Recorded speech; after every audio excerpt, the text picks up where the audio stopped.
most peculiar and most interesting experiment. So I have almost everything I need for this experiment set up on the table. By the way, before I begin this experiment, I have something else I think y'all might find interesting. So I noticed in one of my previous videos that y'all were interested in a coat I had from 1904.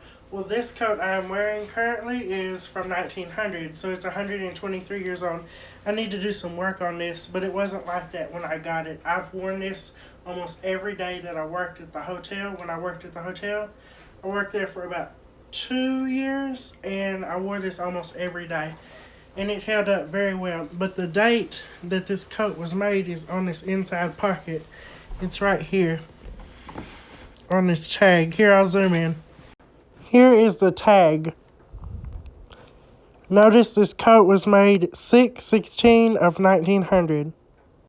Also, I don't believe the coat was worn very much because inside that pocket as well, there is an extra button. So I always have people ask me where can they get coats that are authentically old like this 123-year-old coat. Well, if you go to Etsy, that's the best place to look for them. You can get them for the best bargain there. Facebook Marketplace is a good place. eBay is a good place. Those are my 3 go-to places. And my oldest coat I have was owned by a lawyer, and it's from 1895. And it's in good condition too. They made things simple and they made them to last. I'm sure y'all are wanting me to get on with this experiment, so let me plug in the oscilloscope and let us begin. Okay, for the experiment I'm about to perform, I'm going to rewind this coil.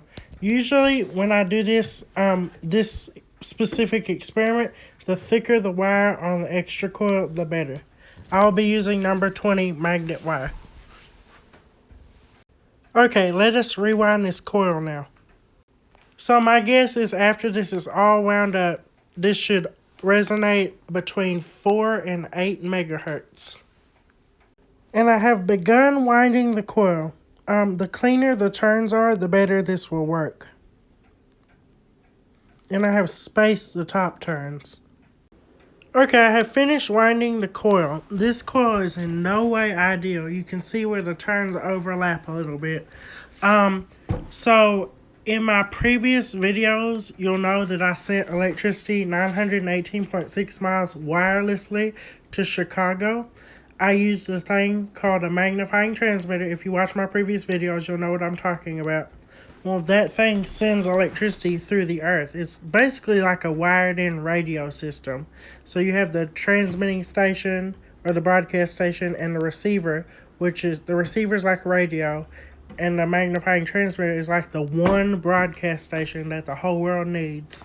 And it's tuned to a harmonic of Earth's natural frequency.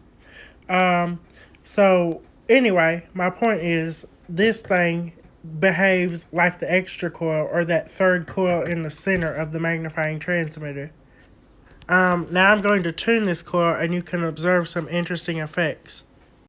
So while I set up this oscilloscope to tune this coil, I'll tell you, I googled Dr. Parkenstein, I googled that and I noticed that on Reddit, some people are talking behind my back saying they don't think that I sent electricity wirelessly 918.6 miles. I have video proof and I've explained how I did it. And they say like all of my followers are gullible and they're sheep and everything. I have no reason to lie to y'all. I'm just trying to better the earth. Anyway, make the world a better place.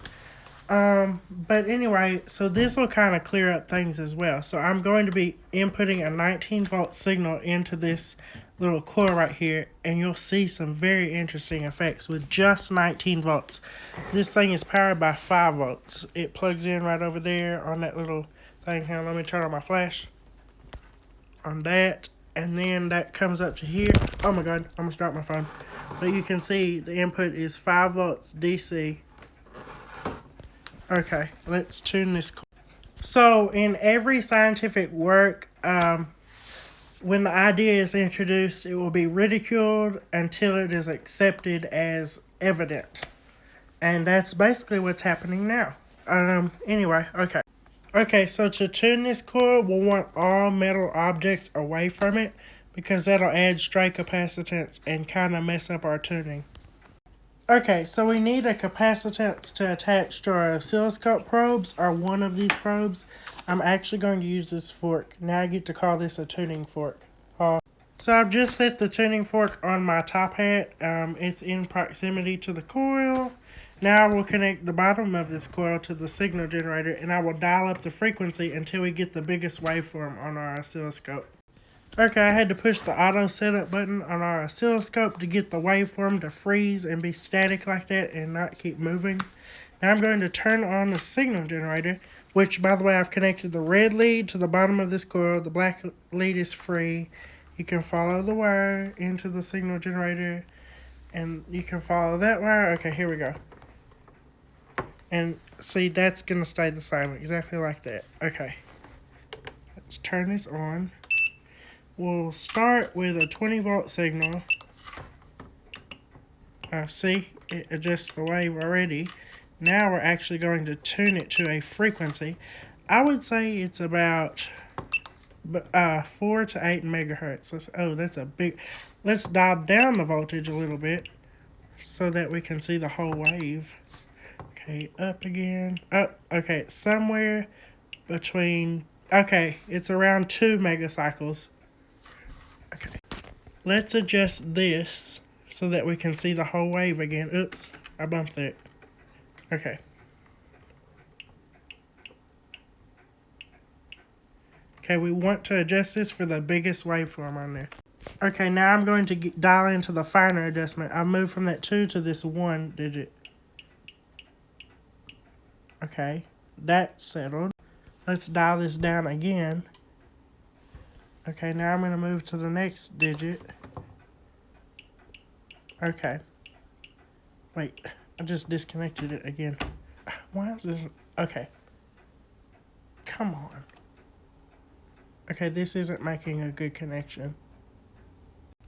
Okay, I believe we've got the tuning dialed in. There is one way to check this, however. Let's try this. So I'm going to come over here and take this. Let's pull it out of there. Perfect. Well, let's touch this to there.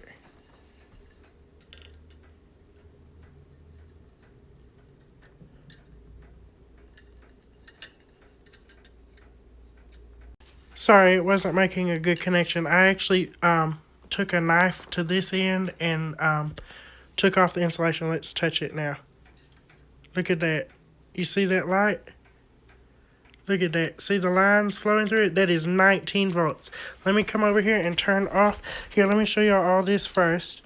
So there is our actually 20 volt signal coming out of this signal generator, going down through this into this coil. There's the top of the coil. It's free. Nothing else connects. Here's our tuning fork. Let's move all this from the tuning of this. And we'll just have this. Now let's turn off the light.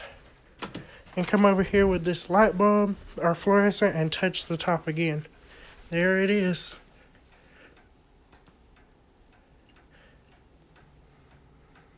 That is 19 volts. Let me touch it. I'm touching it now. See? See, I'm touching the top of this. But if I put the bulb on there, we get light.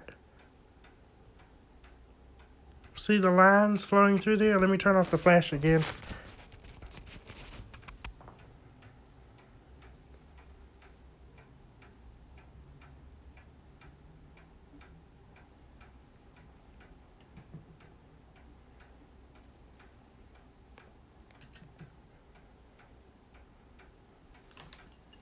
Anyway, I thought y'all might think that was interesting. So I was about to stop filming, but I noticed something else most peculiar. So I took the light bulb and I held it like this. And you can see the lines of alternating current. AC gets the name alternating current because it literally goes back and forth in the wire. Look at those waves going up right there. You can barely see it. And the waves going down right there. And if I move it to the exact point, it gets brighter.